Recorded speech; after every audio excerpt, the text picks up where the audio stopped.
Hey guys, welcome to another edition of the Five Star Zone. I'm your host, Rico Beard, and let's talk a little bit of hoops, Big Ten style. We had some top 10 games going on earlier this week. And then I'm going to finish this thing off kind of breaking down the schedule for 2026 for Michigan and Michigan State. But let's start with hoops first. And man, I'm telling you this, Tuesday night was a treat if you like Big Ten basketball. So much was going on. But I think the game of the night had to be Michigan, number 3 Michigan hosting number 5 Nebraska. And for some reason, Michigan was a 10.5-point favorite in this game. It was a sucker's bet. Nebraska was a lot better, even though Nebraska was without a couple of guys. They were without Mast.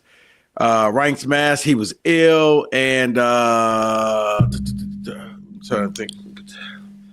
It looks like Frazier was out with an ankle injury. So they didn't have probably their second and third best players in the game. But Nebraska showed up. Michigan had a 3-2 lead. Then after that, Nebraska took the lead and held on to the lead until the final really minute and a half of the game. Michigan only had the lead for like 2 minutes, but it was the right 2 minutes. The last 30 seconds of the last, like I said, minute 30 of the game, Trey McKinney hits the running shot from the baseline, gives Michigan the lead for good. Nebraska missed a couple threes where they just did not fall, and Michigan wins the game 75-72. And let's face it, it's going to be a common theme for this game and the other game, Michigan State and Rutgers. Yeah, you got lucky. Both teams got lucky in this game for the impending matchup coming up this Friday night at the Breslin Center. But let's go back to the Michigan game. Michigan has got a lot to work on. Probably the biggest thing that Michigan needs to work on, 19 turnovers. Yeah, 19 turnovers at home. So you can't say it was the crowd that affected you. You can't say you were at home and you turned the ball over 19 times, including Elliot Cadeau, who turned it over 7 times. Your point guard can lead you in assists. Your point guard should not be leading you in the turnover battle, but he did. Michigan also shot 6 for 26 in 3-point shots. That's another thing that, back when they were beating teams, just beating the brakes off of them, those shots were falling. Now they're getting much more harder. Now, the good news for Michigan was the free throw attempts disparity, where Michigan shot 23 free throws and Nebraska shot 4.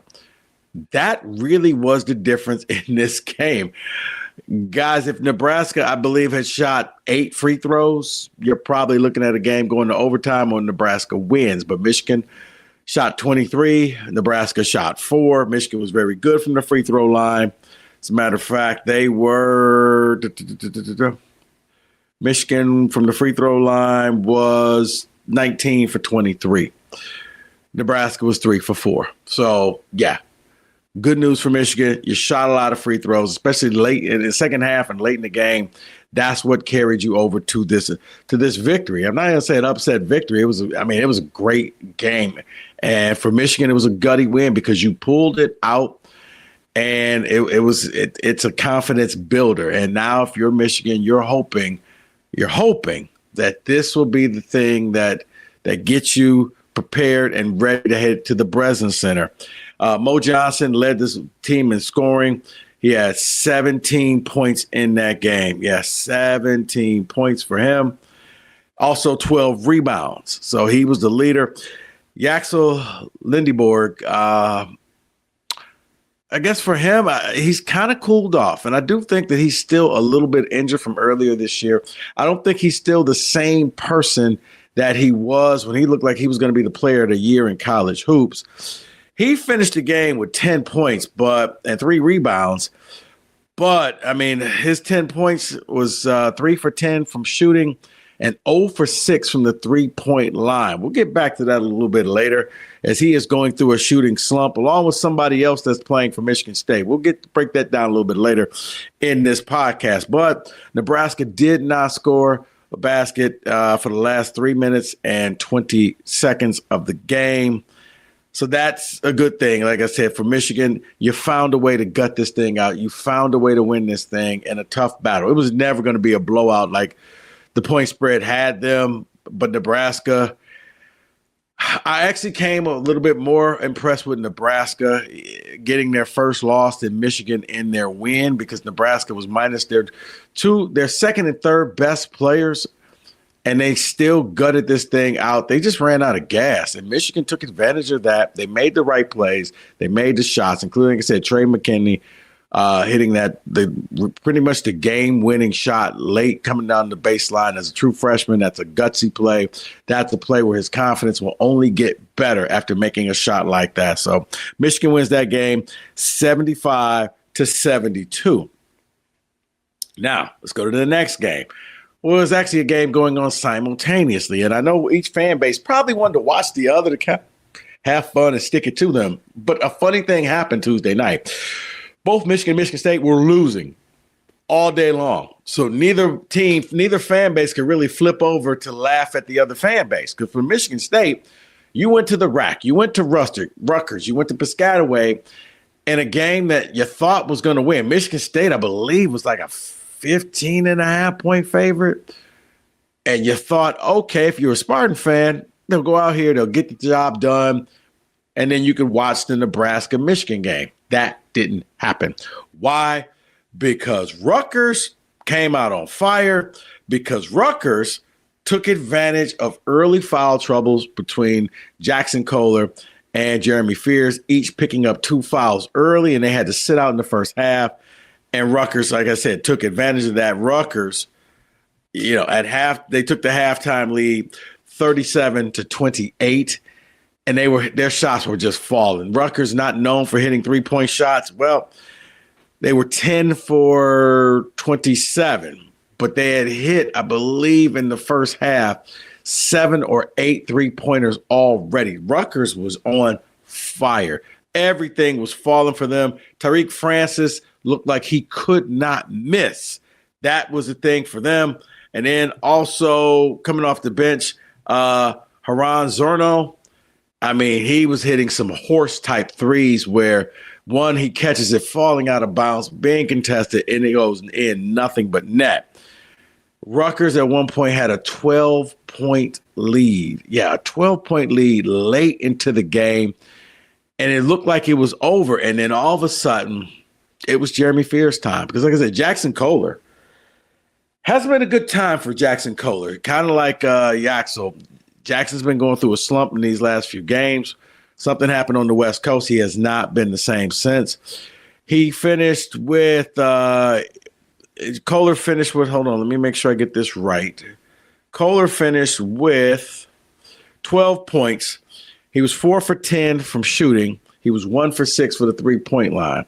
Kind of like Axel, to combine in those 2 games, they were 1 for 12. Both of those guys are known for hitting threes. I think that's going to be a key component in Friday's game is if one or both can break out of their slump, that could be the big difference in this game because that's going to bring extra scoring. Now, it's almost like for Kohler, him and Colin Carr has some like a Freaky Friday situation going on because all of a sudden Colin Carr is becoming a shooter. He's not just a dunker. Yeah, Flight 55, we get it. He dunks all the time. But watching Colin Carr shoot the ball with confidence, that's the difference.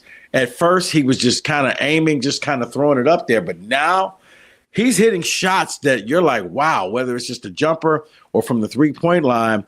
Colin Carr finished 5 for 7 from the field, including 2 for 3 from the 3-point line, including one 3-pointer that really made the difference in the game.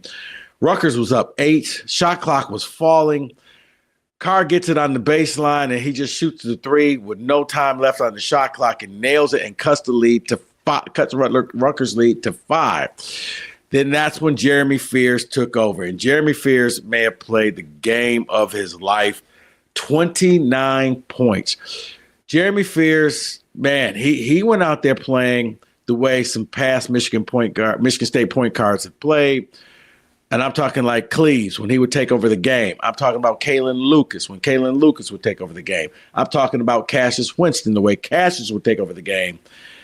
I think we're seeing that with Jeremy Fears now. Fears has become a different player from the beginning of the year where he was all about the assists. Now, and he would go to the basket, but when Fears went to the basket early in the year, Fears was trying to get the foul. He wasn't trying to make the basket. Now he's trying to make the basket. If he gets an and one, fine. But he'll throw it up off the glass. He'll change speeds. He'll change directions. And he'll get to the glass. He'll catch you sleeping. And he is just making buckets. He finished with 29 points. He willed this team to overtime. He finds Divine Ukachuwu over in the corner as well, about the same spot where Cohen Carr hit his three. Divine hits the three, and he sends the game to overtime. And that's where it was like, okay, wow. And then in overtime, that's when MSU just took over and they outscored Rutgers 15-6. But yeah, when you're looking there and you're like, wow, it ended up becoming the 73-73. I didn't think Michigan State was going to win this game. And kind of like the Michigan game, look, neither Michigan or Michigan State deserved to win this game. Even Tom Izzo came out later and said Rutgers was the better team, but they both won the game. Sets up for this matchup at the Breslin Center. Number 3, Michigan versus number 7, Michigan State. Both had the scare of their lives, whereas I think State on the road at Rutgers would have been a horrible loss, and Michigan loss would have been a horrible loss. It was Nebraska, for God's sake. They gave Nebraska their first loss of the year. Actually, their first loss in over 365 days. But if you're MSU, it would have been a horrific loss. But as I stated, Jeremy Fears willed this team down the stretch. Now, Michigan State had 15 turnovers in the game. Early foul trouble, like I said, that is something that they have to clear up. They shot 8 for 22 from the three-point line as well. But as I stated before, Cohen Carr and Divine Ukachuwu had 2 of the biggest three-point shots that Michigan State absolutely had to have and Michigan State needed. Now, as I stated, it's really you're the best 2 players on both teams are going through some shooting slumps right now. But when I look at this game coming up on Friday, you look at the point guard matchup. Right now, Cadeau not playing as well for Michigan, turning the ball over a lot. He made 7 points, 7 turnovers in that game. Fears, on the other hand, Fears is just his last few games scoring 29 points against Rutgers, 17 points against Maryland, 14 against Oregon, 19 at Washington, 23 against Indiana. Fears is all of a sudden becoming that guy. But it's not just that. He's also finding ways to get his teammates involved, because in that same stretch, he had 9 assists against Rutgers, 17 assists against Maryland. I won him Player of the Week for the 17 points, 17 assists.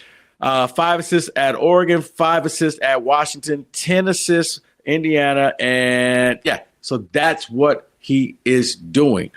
That's been the biggest thing for this Michigan State team is Jeremy Fears he is taking ownership and he is taking control of this team. It has become his team. He is the leader of this team, and he is doing it on and off the court. He's doing his scoring. He's doing it assist. First, it was just the assist, and you needed Kohler, and you needed everybody else. But now, with Fears out here scoring the baskets, and the same with Cohen Carr. Looking at what Cohen Carr has done over the last few games, against Rutgers, 13 points, Maryland, 14 points, at Oregon, 15 points. He's more than just a dunker. He's starting to develop his shot. That's going to be a key aspect in this game coming up on Friday because, you got Mara, the big man, 7'3" guy from Michigan. He's the kind of the shot rim protector type of guy getting the rebound. It's a battle of styles. Michigan, top offense. Michigan State, top defense. Which one wins out? If Michigan is missing 3-point shots the way they have, that's going to be an advantage to Michigan State. Not because State's lighting it up from the 3, but it's going to give Michigan State a lot of opportunity to get fast break points off of long rebounds. That was one of the things that kept Rutgers in the game. And actually, Rutgers had the lead because Rutgers was making their 3-point shots. Rutgers was making their baskets. So State wasn't getting the opportunity to run out there and get fast break points. If Michigan State's not getting fast break points, they're probably not winning games because that's one of their recipes to winning. So if Michigan is struggling from the 3, I do expect Michigan State to take advantage of that.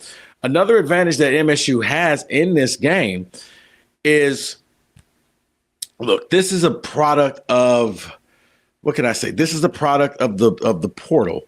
But Michigan is coming in with a lot of players who don't have experience in this game. As a matter of fact, I don't think you're starting five. Let me double check to make sure, but I don't think you're starting five. Well, Barnett is the only one with experience, but Lindenborg, Johnson, Mara, and Cadeau don't have experience in playing in this game. And even Trey McKinney doesn't. Will Cheddar does, Gale does, and Kason does. But those guys come off the bench. Your starters don't. It's going to be a very hostile crowd. You can kind of tell people about it, but until you experience the Breslin Center crowd in the zone, well, that's when you really find out what it's all about. I mean, heck, I think even Dusty May found out last year for the first time. He could try to convince them, hey, guys, it's going to be different. These guys, they're going to be loud. They're going to be on you. But when you look at Michigan State, whether it's Carson Cooper, whether it's Jackson Kohler, whether it's Jeremy Fears, whether it's Cohen Carr, those guys have 3 and 4 years worth of experience playing Michigan. So the hate is there. The disdain is there. They know what the intensity of that game is going to be like. Whereas I stated before, 4 of your 5 Michigan starters have no clue and have never played at the Breslin Center. So for a Friday night game, it's going to be quite the matchup. As I said, Michigan can score points, but they've been turning the ball over lately. If you give Michigan State extra opportunities from fast breaks, from turnovers, and from missing the long threes, that could bury Michigan. On the flip side, if Michigan is hitting those threes, man, we saw they could put up 100 points like that. So that's what I'm looking at as one of the biggest keys to the game. Also, one of the other intangibles for that game is, well, it's Tom Izzo's 71st birthday. So I'm quite sure the players have been told, hey, not only have former players called them and says you don't lose to Michigan, but you don't lose a game on Izzo's birthday as well. But yeah, Michigan State coming off an 88-79 overtime victory at Rutgers, now preparing to host the University of Michigan Friday night at 8 o'clock. In a game where right now Michigan is actually favored by the Vegas line is -1.5. I do think that line would actually change, and I think that line by the time tip-off happens will cross the bridge, and MSU will end up being favored by probably the same thing.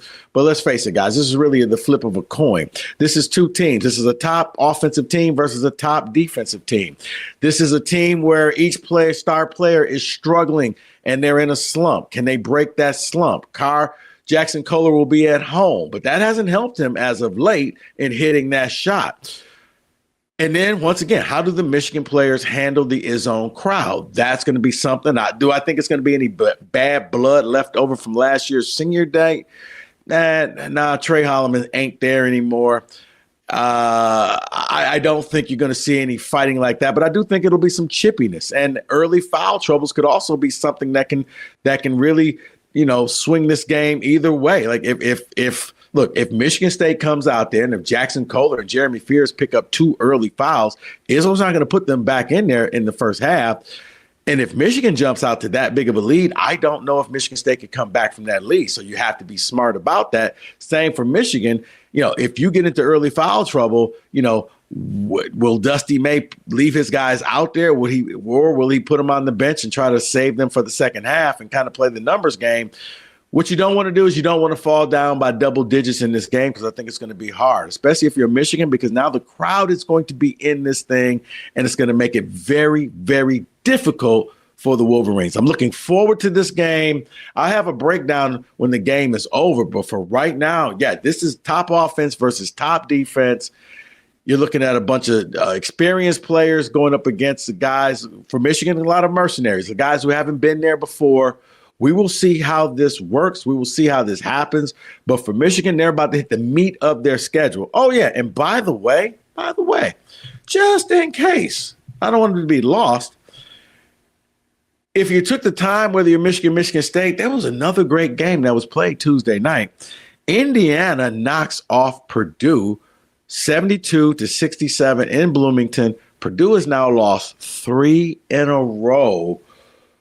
I've said this. I don't think Purdue is out of it. I think the winner of the Big Ten will have 3 to 4 losses. That means if you're Purdue, you could probably afford one more loss. But I think the winner of the Big Ten, whether it's Nebraska, whether it's Michigan State, whether it's Michigan, whether it's Illinois, because don't forget about the Illini either. I think the winner of the Big Ten will have 3 to 4 losses. Guys, you're going to lose games. You're going to lose games on the road to probably some teams you don't think your team is going to lose to, but it's going to happen. Heck, you almost saw it for Michigan when they went to Penn State. You almost saw it for Michigan State when they went to Penn State. You almost saw it for Michigan State when they played at Rutgers. You're going to lose some games, but you need to knock off the big boys when you play them, and that's why this game Friday is such a key game. But, yeah, Purdue has now lost 3 in a row. Indiana, that's kind of cool. And it was funny because, like, you're Indiana basketball. The whole time I'm watching, I'm like, you don't rush the floor because you're Indiana basketball.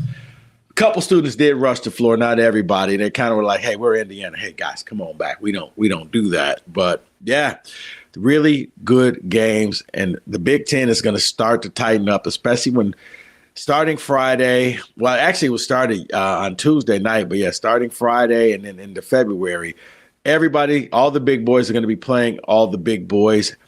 For the Big Ten, it's going to really boil down to the seeding of the Big Ten tournament. And look, you want the double bye. You want the double bye. You want to be one of the top 4 seeds so that you don't have to play until Friday. You don't want to have to play the extra game. You want the rest. Unlike the college football playoffs, I think it's an advantage if you don't have to start playing on Thursday as a 5, 6, or 7 seed. You want to be one of the top 4 teams. Another team to watch out for, I think, is going to cause a lot of problems. They may not win the Big Ten, but watch out for Wisconsin. Wisconsin's going to have a say who actually wins this conference. So just something to watch out for. But, yeah, that game is coming up on Friday. Now, also, the Big Ten released their schedules for football on the same day on Tuesday. I'm not going to go over everybody's schedule, but I will go over the some of the big games. Ohio State's going to be playing, I said the last podcast, Ohio State and Indiana, they're going to be playing, I believe it was October 17th. And then Ohio State still has Texas. But for Michigan, because Michigan and Michigan State, 2 new head coaches coming in here. And it was funny to take you behind the scenes. I talked to a coach, and I was asking, has Cignetti and what Kirk Cignetti has done, has that changed the outlook? And they were like, yeah, because they know the clock is ticking instantly the second you start coaching. Look, Whittingham and Fitzgerald, they don't have 5 years. Guys, both coaches have to come out and get a winning record, or you're going to lose your fan base this next upcoming season. Especially Fitzgerald, if you can get to a bowl game, great. If you're Whittingham, you got to get to a bowl game. You cannot have a losing season in year 1 because Cignetti has changed the game. But for Michigan, here's their games. They start off with Western Michigan at home. And then I really thought that they would have bought this game out. I give Michigan credit for still playing Oklahoma, but they're going to play Oklahoma, and John Mateer is back. When Mateer wasn't playing in that game, that looked like a very winnable game for the Wolverines. Now, I don't see it as a winnable game, but that's week 2. Then they have UTEP, Iowa at home.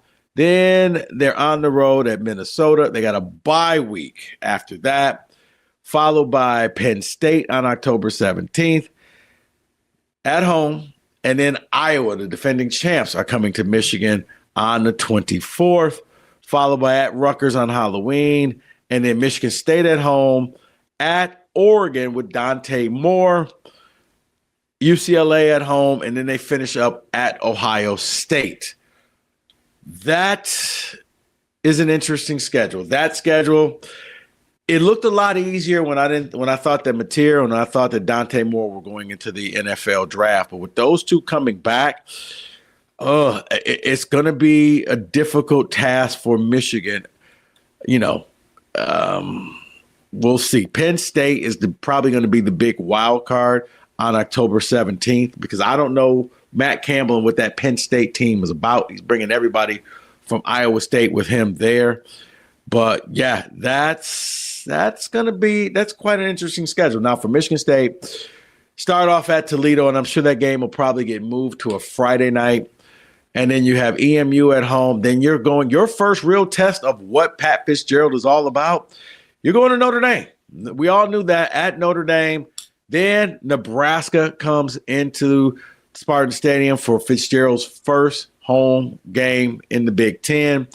Then they're on the road at Wisconsin. Then they play the first. Well, they played the third because you got Noah Kim coming in as the quarterback. Then Illinois has another former Spartan quarterback. And now and then followed by Northwestern October 17th. That's when Aiden Childs comes back. So you got Caden Hauser at Illinois, and then you have Aiden Childs coming in, Northwestern, October 17th. I do wonder if that'll be the homecoming game. It'll be a lot on the line. It'll be Fitzgerald going against his old team, Michigan State going against their old quarterback. Then Michigan State gets at UCLA on the 24th.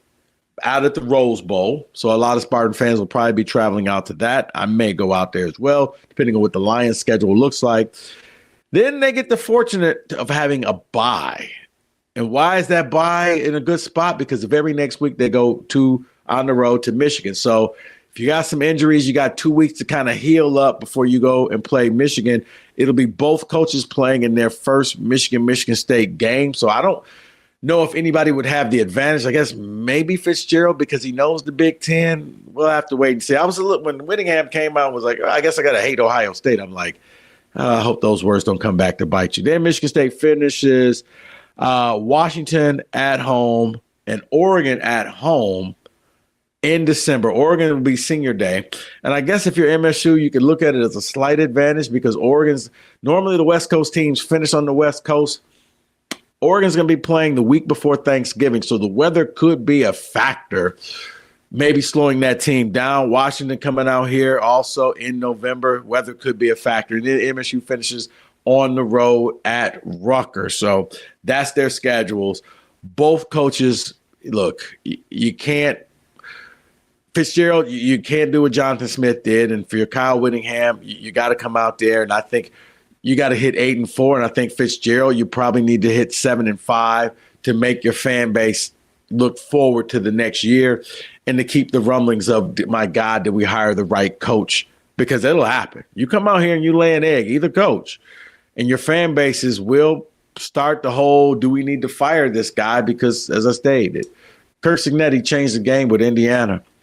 You're not allowed to lose too many games, and especially, look, Michigan has gone to bowl games. Michigan State hasn't gone to a bowl game since, I want to say, was it the Peach Bowl? I could be wrong, but it's been a while since Michigan State's played in a bowl game. So we will see. Anyway, that's it for the 5-Star Zone. We'll have a breakdown of Friday's Michigan State game and the next podcast. But for now, thanks for watching. Thanks for subscribing. I'm your host, Rico Beard, and I'll see you guys next week.